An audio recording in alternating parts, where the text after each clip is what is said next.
future races will be most definitely about AI, the quantum computer, newer technological applications, because those countries that will develop those applications but also roll them out will have a major competitive advantage. Welcome to Applied Geopolitics, the podcast from the Stratfor Center for Applied Geopolitics at RANE. I'm your host, Rodger Baker. The field of geopolitics is having a bit of a revival. Geopolitical risk is a key challenge for internationally engaged businesses and organizations. The re-emergence of a multipolar system is driving strategists to revisit concepts of geopolitical analysis. And even academia is rehabilitating geopolitics as a viable and important field of study, particularly in Europe, but more recently in the United States. To talk about the trends in geopolitics as a field, I'm happy to welcome Dr. David Criekemans, an Associate Professor of International Relations and Geopolitics at the University of Antwerp and the editor for the new Brill series on geopolitics and international relations. Dr. Criekemans, thank you for joining me today. Hello, Roger. Thank you for being here. To kick it off, I'd like to ask what drove your initial interest in the field of geopolitics? Because obviously in the 90s, when you start to look into this field, it's not very popular at the time.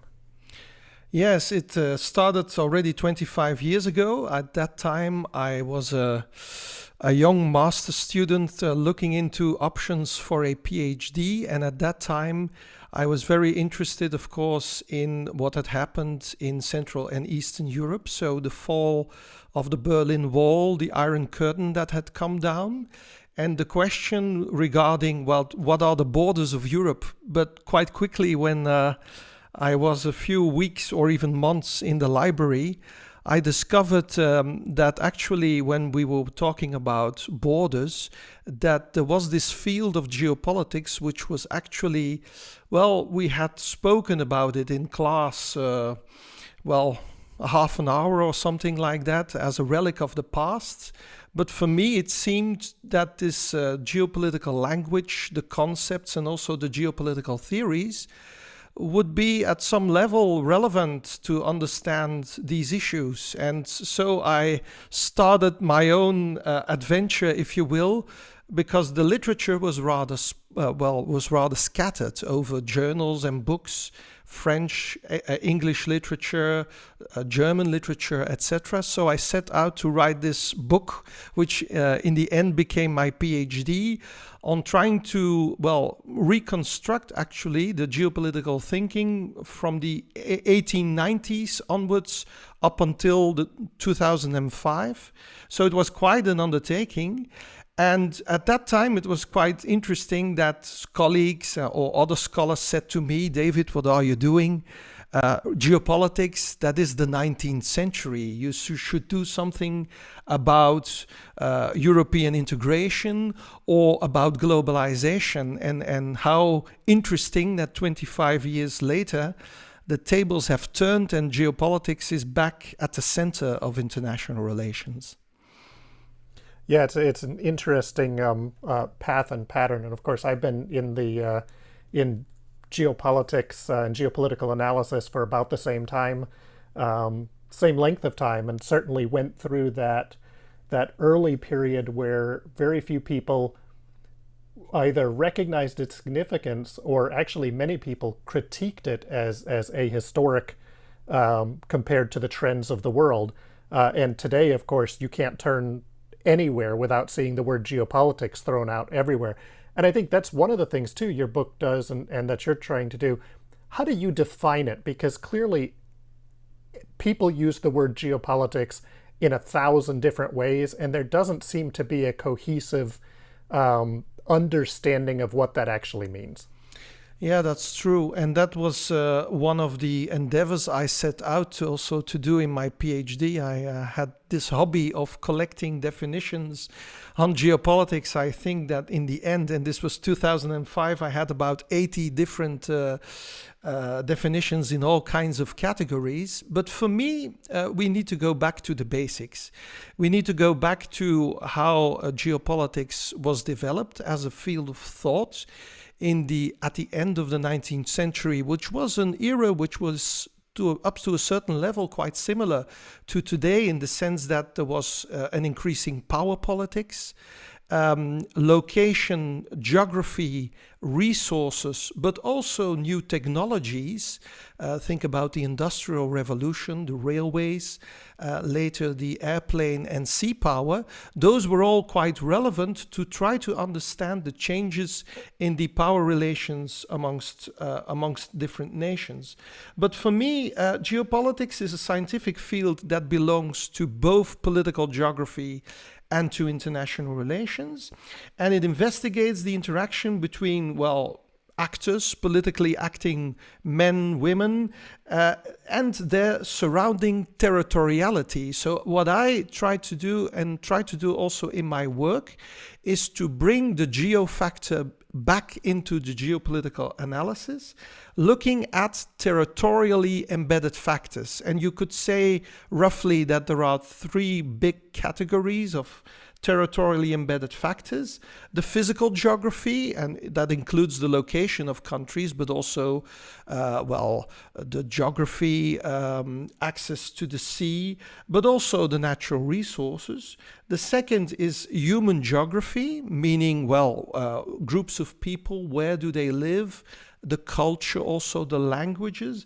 And then thirdly, the spatial dimension. And of course, when we talk about geopolitics, and this is also the contribution of French scholars, we don't only have to look at the state level. Geopolitics and geopolitical relations also exist at the regional level or the local level. But at the same time, for us Europeans, the European Union as such also is increasingly seen as a geopolitical entity. So also at a macro regional level or at a global level, we see relations amongst entities changing.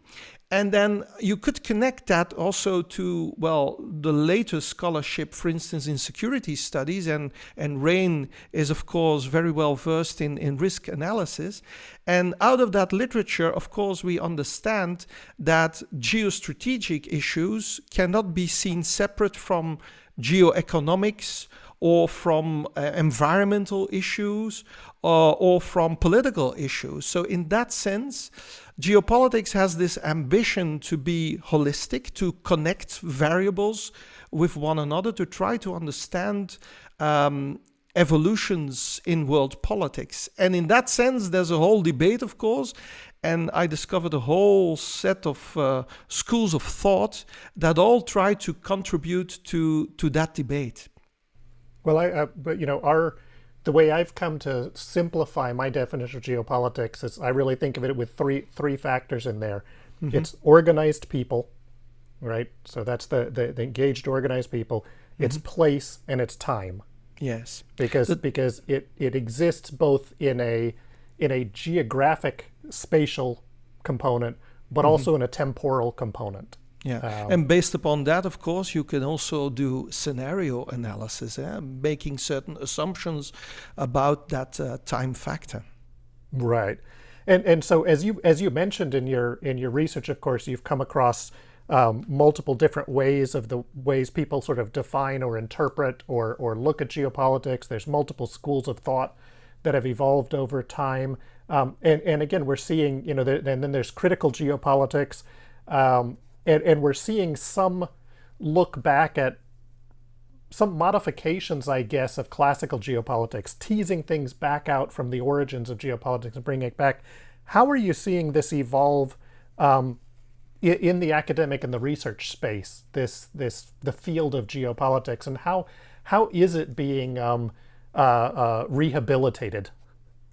Yeah, I have been involved in that rehabilitation, if you will, up to a certain level, in the sense that together with my colleague Gyula Xurgai from the Geneva Institute of Geopolitical Studies, we set out in 2005 to organize an annual summer course in geopolitics. And through that, of course, we've now done it for 17 years or something like that. We came in touch with, of course, a lot of people literally from all over the world that literally flew into Geneva, discussing geopolitics and geopolitical theory. And of course, initially, it was interesting that it was a bit outside of the traditional university programs, as well, in the early 2000s, geopolitics was still being considered as either a relic of the past or a marginal phenomenon. But nevertheless, there is, for instance, in international relations these days, this increasing debate about a changing world, but also changing geostrategic relations. And in Europe, we talk a lot about strategic autonomy these days. And you see that debate being connected with, for instance, the classical geopolitical thinkers and trying to rethink some of their thoughts up until and trying to project that to today's world. So in that sense, it is quite a lively debate, I would say, and the debate exists at many different levels. There is also a quite rich in Europe already since the 1970s. There is France, of course, where this debate about geopolitics and its relevance has been waging for a few decades earlier. And there we see, for instance, scholars working on religion, but also scholars working on for instance, geoeconomics and geoeconomic relations. So, in that sense, I think that that richness of the geopolitical literature is something that perhaps other scholars somewhat underestimate, and where there is still, and that's a bit what our book series, Geopolitics and International Relations, tries to do, is to try to offer a platform for a more wider debate between different schools of thought in geopolitics and different schools of thought in IR. For instance, you refer to critical geopolitics. Well, in IR, we of course have had since the 1990s this constructivist wave. So looking at discourse analysis and how meaning is attributed to certain events or issues. You could also apply that to geo factors, and then you end up with critical geopolitics. So there is a lot of debate possible. And I believe also that the debate needs to be waged also with historians, with geographers, with specialists in international law, because we also can learn from their scholarship and apply that to the study of geopolitics. Yeah, and I think that synthetic approach, that multidisciplinary approach, is really critical. And it's one of the, what I would argue is one of the strengths of geopolitics. And I take it back to kind of Mackinder back in his definition of geography, right? The idea that as there's more specialization, there needs to be one place that pulls on all of those specialized strings and weaves them together into an inclusive whole. And to me, that's this role where geopolitics plays. It's not contradictory or competitive to the other fields nearly as much as it's a place to try to bring them together and look at the way they impact and interact with one another. Yeah, I agree with that. Some people only limit Mackinder to the heartland theory or something like that, but his analysis was much more rich because he talked about many different factors at the same time. Location, economic power, manpower, what he also discussed, and of course technology, and the combination of all those factors and the effects they had on world events and relations amongst actors. Well, and let's tease that out a little bit more, because I know there's a lot of the biggest accusations against geopolitical thought, even modern geopolitical thought, and particularly, for lack of a better word, popular geopolitics, is that it's overly simplistic and often geographically deterministic. And my reading of most of the early classical geopoliticians and most of the geopoliticians since is that in fact many are really not geographically determinate. And one of the things that comes across from the very start, as you mentioned it at the beginning, by the late 1800s, is the critical role that technology plays. Even Mackinder's Heartland theory, for example, comes from the technology of the horse and then the implication of the technology of rail. We can see the follow-on geopoliticians looking at the technology of air power, or we can see how technology plays this role. How do you see the role of technology in geopolitical analysis, and how does that help us avoid pitfalls of determinism? Yeah, it's a very interesting question, Roger, because it really goes to the core, I believe, of the current geopolitical debate. Well, of course, these theories, they made certain assumptions, but many of those that criticize geopolitics, what they actually implicitly do, but they don't really recognize that perhaps, is that they are referring perhaps to the German geopolitics school, which existed in the 1930s.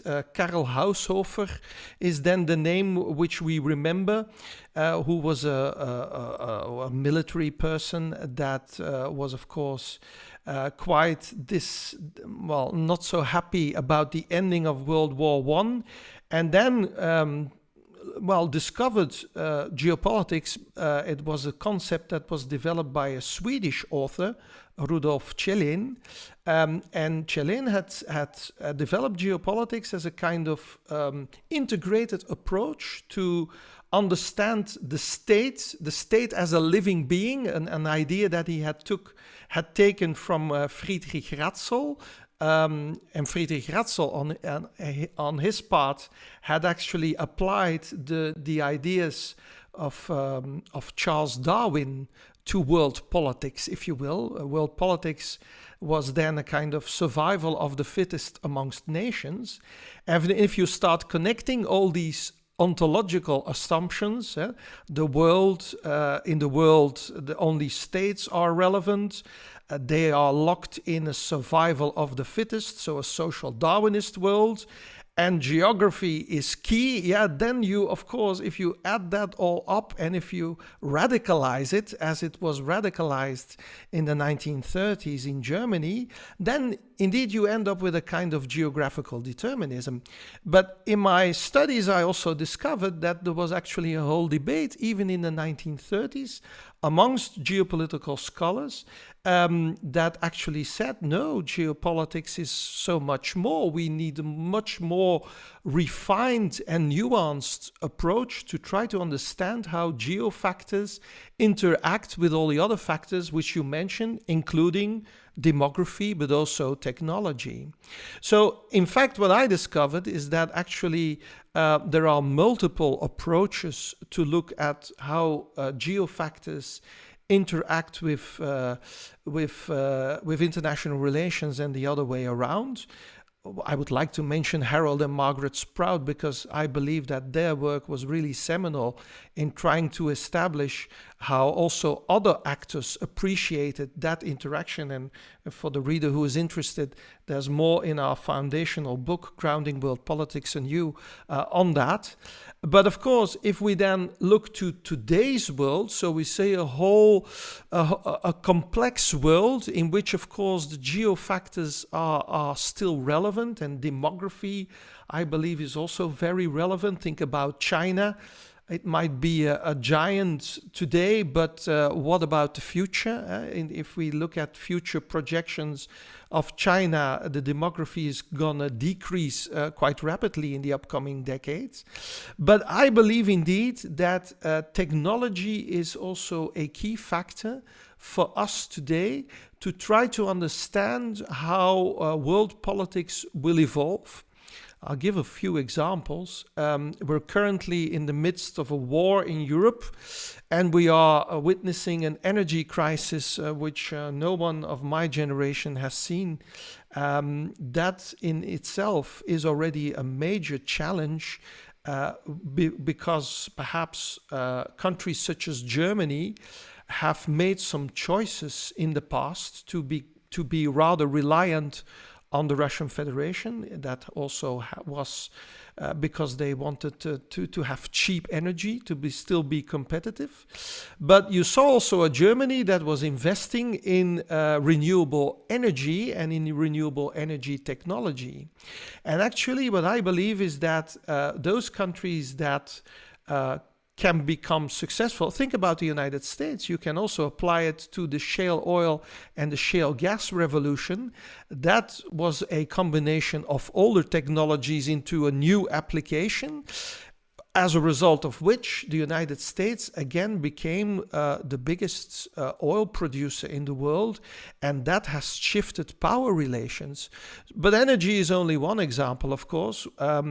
The future races will be most definitely about AI, the quantum computer, all these kinds of newer technological applications, and I would say also the standards that accompany those applications, because those countries that will not only be able to roll out, to develop those applications, but also to roll them out, those countries will have a major competitive advantage. So in that sense, everything is connected, and we more or less end up with a geopolitical debate today in the 2020s, which is actually quite similar to, but then in a completely different era, to the 1890s, in which there was also a kind of industrial revolution amongst nations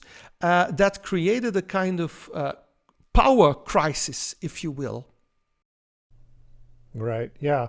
And it's interesting to think of technology too as the vector through which people interact with geography. And therefore it can alter both in concrete terms, and then we can discuss more, and I know you mentioned the sprouts as well.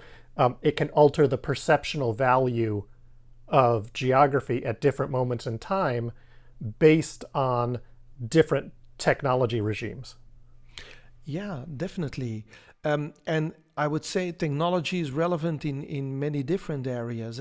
For instance, for Mackinder, also transportation. Transport was a major, and that had not only economic applications, but of course also military applications.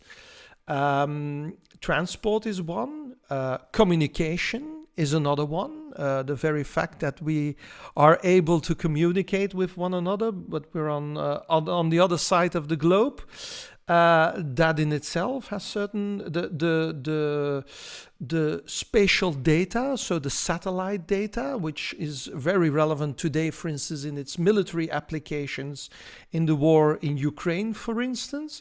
So energy. So there are quite a bit of domains where those technologies can be multipliers for power and connection. And I believe we're literally in an era in which there's also almost a kind of crisis in the measurement of power. And for instance, I believe that the Biden administration also is very much investing in it. And think about the CHIP Act, for instance. Think about the Inflation Reduction Act, which is also all about clean energy and energy transition. The Biden government is also thinking very strategically and also geopolitically, I would say, in terms of what kinds of resources are we going to need in the future. Think about cobalt, lithium, the capacities that you would need. So these are all very geopolitical debates in a world which is changing quite rapidly. Yeah. And as we look at that too, we see that as these ideas resurface, the ideas in strategic thinking also resurface that national self-interest is reasserting itself. And it's asserting itself not merely in the concept of physical borders, but as you note, in these ideas of resource flows, in the ideas of technology or control of technology, things that create independence of action and buffer against increased shocks and things of that sort. Yeah, and if you think about that, so we both started 25 years ago. That was the era of, the market would solve everything. So the market would solve the just-in-time economy. It would also solve other issues. It was as if politics had taken a step back. And today, for many reasons, but we're also after the corona crisis, where we as Western countries suddenly realized how dependent we were on all those supply chains towards Asia, that we today witness actually an era in which the state comes back in and politics comes back in. And there is this renewed debate about strategic interests and how those strategic core interests not only need to be defined, but also how governments need to invest in them. And that, I think, is so fascinating. So it's really, it's also in terms of the general model and in terms of the economic model, I think we're also witnessing a fundamental shift here. Yeah, and as we think about that idea of this reassertion of strategic interest, and bring it back to a different point that we were looking at, let's take the Russian action in Ukraine. And Russia justified the action from a very often a very classical geopolitical perspective of where are the borders, where's power able to push in, what's the weakness if Ukraine falls into the hand of NATO, how has NATO expanded, and looked at it in that very traditionalist, almost 19th century, early 20th century perspective. Of course, the West responded by claiming, no, everybody chose to join, nobody was forced to join, it's not pushing. But that gets us to this idea that I think is really relevant that's brought up in the book and some of the past research, the idea of the difference between objective geographic reality and perceptional geography, all right? And that perception has a strength in and of itself. We can't discount the way in which Russia perceives the world, or Russian leadership perceives the world and the physical world, even if we disagree with it, because it has heft in their application of policy. Yeah.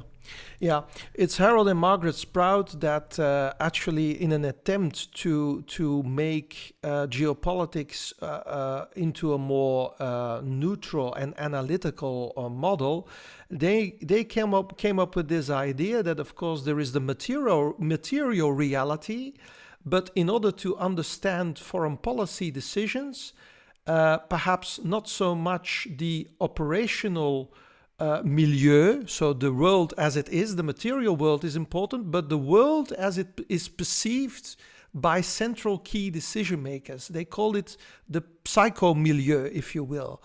And that brings us to indeed a very interesting tension. The Russian Federation is indeed thinking in very 19th century traditional views of geopolitics, the spheres of influence. They so-called feel threatened. Vladimir Putin has a very selective revisionist way of looking at Russian history and Ukrainian history. He actually denies Ukraine's territoriality. But we, of course, may say that this is not the world as it is, but we still need to deal with the consequences of the very fact that that the Russians see that in this kind of way. And I was through the Egmont Institute, which is the Brussels Institute of International Affairs. We've had the opportunity since, I think, 2017 up until the Corona era to meet every 6 months Russian academics from the Russian Academy of Sciences exactly on this. We compared notes on world politics, and often we were just speaking next to one another, but the very fact that we were doing that was still quite interesting, also from a scholarly point of view, because Apparently, also even at the academic level, we saw world politics we perceived it in different ways. We used also other concepts. And that in itself is perhaps important because I'm writing a book in Dutch on that now, on this Ukraine war, and I call it a kind of systemic crisis. It's more than the Ukraine war. We also need to go back to the 1990s in terms of what went wrong. We had that moment of hope in 1991, and somehow we've lost the opportunity to create, I'm looking at it from a European perspective, to create a pan-European security zone with Russia. Somehow Russia got back in its traditional view of sensing that it was not welcome in the world order. So we need to take that perception. Of course, we can disagree with that, but we are still faced with the consequences. And also, it's going to be very difficult, of course, whether we will ever find a solution for the Ukraine war. I do not think there is a military solution. So if that is indeed the case, then we perhaps need to go back to the core of the 1990s. What went wrong? Where did the Russians perceive certain developments, and this had to do with implementing the Western shock therapy, the economic neoliberal model in Russia that completely misfired and created the oligarchs. But it also had to do, of course, with the NATO expansion, which was not planned. There was no plan in the 1990s. So based upon an analysis of these cognitive geopolitics, it's still quite interesting to at least try to understand better how we got here. Whether we can do policy advice, well, we can try, but of course there's never going to be an ultimate solution. It still needs to be tested whether it is possible to find a non-military solution, of course. Right, and your experience with the Russians mirrors my experience with working with the Chinese scholars and researchers and such for years, that despite the fact that you think you're talking about the same thing, the perception is very different. And it's not in the sort of simplistic way of, China only sees things through 100 years of abuse or things of humiliation, but that there really is a different perspective that has evolved in that particular geography over time in the way they have related to their neighbors, to their space, to their perception of the world. And that lingers for a much longer time than sometimes I think in the West, Western scholars like to believe, right?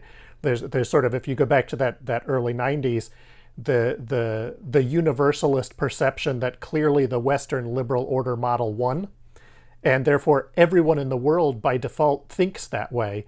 Whereas if you really look at it, it's a very narrow geography in a very narrow moment of time that created that thought process, and it wasn't the norm on a global scale, but it was sought to be imposed. And now we're seeing that challenge where these different, I don't know if we want to call them cognitive realities, but these different cognitive perceptions are coming to a head, and power has been distributed in such a way that they're able to now assert themselves. Other countries can assert themselves against this universalist norm, North Atlantic norm that previously was seen as the only way or the inevitable way of the world. Yeah, definitely. And the Russians, of course, now push it. For that book in Dutch, perhaps there's going to be an English version. I had to go back to the geopolitical schools of thought in Russia itself that sprung up in the 1990s, where they had their own identity crisis in terms of there was this implosion of the Soviet Union. But what was now their place in world politics? And you saw, there were the Westernizers, the Kozyrev doctrine. Kozyrev was the Minister of Foreign Affairs of Yeltsin. So they said we have to become more Western, apply those recipes. There were the nationalists of Zhirinovsky that were close to fascism almost. And then there was this next to the communists, there was this strange school of thought, which is relevant now, called the neo-Eurasianists. And they even go back to Mackinder, but they flip things around. And they somehow say that, and if you apply it to today's crisis, it becomes quite interesting. 3 days after the invasion on the 27th of February, there was suddenly this message on RIA news agency of Russian information agency saying it was prepared, of course. From now on, Ukraine will no longer be anti-Russia. From now on, Russia, Ukraine, and Belarus will act as one single entity. And when I read that, I immediately went back to the books. Dugin is one of them, but there are also others, these neo-Eurasianists, which actually, tried to create from the building blocks of that Russian orthodoxy, that way of being different than the others, to create a kind of new mission for themselves. So I think we do not understand Russia well enough. And I agree with you, Rodger, we need to go back to history, to culture, and how it has been perceived by society. And of course, it is always instrumentalized in a specific political context. But I think we need a much more nuanced approach in order to better understand how it came to be that this Russian political elite became so radicalized in 3 decades. Yeah, fascinating. Well, Dr. Criekemans, we're pushing up against my time limit here, although I think we could take this conversation for another couple of days, and maybe Definitely. we'll have to. But before we close, I wonder, from your experience over the last 25 years and from looking at this, what would be the 2 or 3 pieces of advice you would give people who are wanting to start thinking geopolitically or integrating that geopolitical thought into their foreign policy analysis or into their business operations or things of that sort? What might you suggest to people? Well, first of all, keep an open mind in the sense that you need to think for yourself. You, of course, need to have a kind of tool or toolbox. Yeah, go back to the basics in terms of what can geopolitics offer you, either as a government or as a company. I think there are some similarities and some differences for the governments. It's more a kind of risk analysis in terms of what kind of a planning do you need as a political entity, and what are the basic factors around which you do such planning. For now, it's energy is very important, of course, security, and some of the main economic choices that need to be made. For companies and for banks and investors, what is really interesting is 25 years ago, I think these were separate worlds.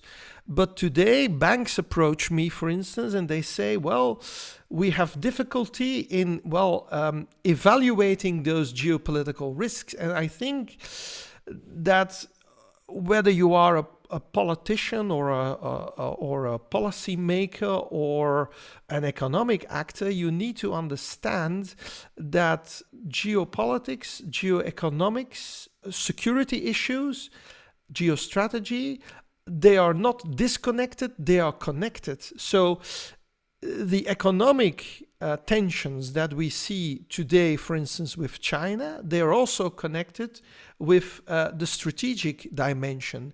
So I think you need to keep an open mind and have this interdisciplinary approach. And I think that, for instance, the field of security studies has now also evolved in such a way that it fully appreciates this interconnectedness of risks. And that is, I think, important. What is then the geopolitics? Well, I think I always bring it back to its core, the relevance of territorially embedded factors, be that the physical geography or location, be that the human geography dimension, be that the spatial dimension. And I agree with you, Rodger, that you also need to take into account the time dimension or the technology dimension. So you need to keep that open mind. You need to develop perhaps a more operational framework for yourself. And we hope that our book series, Geopolitics and International Relations, with Brill academic publishers, can contribute not only to that academic debate, but also to policy practitioners, people doing risk analysis, because I believe that academia can help in bringing together those insights of those different schools of thought and opening them up to a wider debate. And that's what we are trying to do in the book series. Well, thank you so much for joining me today. It's been a fascinating conversation. My pleasure. Thank you for inviting me. And thank you for listening. We've been talking today with Dr. David Criekemans, an associate professor at the University of Antwerp and the editor of a series of books on geopolitics and international relations. If you would like to learn more about how to integrate geopolitical intelligence and analysis into your operations, visit ranenetwork.com and sign up for alerts and information from the Stratfor Center for Applied Geopolitics at RANE. I'm Rodger Baker. Thanks for listening.